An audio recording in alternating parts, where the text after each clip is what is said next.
గోవింద అనుకోకుండా ఆ గోవిందుడి దర్శనానికి పిలిచేశాడండి. నిజంగా ఇది 5 మంత్స్లో 4th టైం అనమాట నేను వెళ్ళడము. నిజంగా మనం అనుకుంటే స్వామివారి దర్శనం అయితే అవ్వదండి.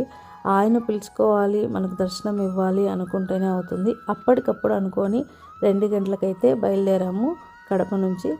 6 కల్లా రీచ్ అయ్యి 6కి మేము మాధవ నిలయంలో టోకన్స్ అయితే వేసుకున్నామండి.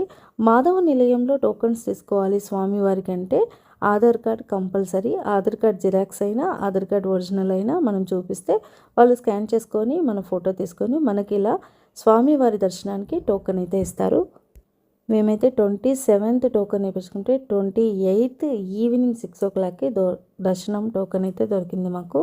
ఇక వాళ్ళు చెప్పడం ప్రకారము మార్నింగ్ 3 o'clock అయినా వెళ్ళండి అంటే 28th, లేకపోతే 11కి అయినా వెళ్ళండి, లేకపోతే ఆఫ్టర్నూన్ 4కి అయినా వెళ్ళండి, లేకపోతే నైట్ 9 o'clock అయినా వెళ్ళండి. డే మిస్ చేసుకోకుండా దర్శనానికి అయితే వెళ్ళండి అన్నారు. నెక్స్ట్ ఏం చేసాము అనేది నెక్స్ట్ వీడియోలో అప్లోడ్ చేస్తాను. గోవింద్.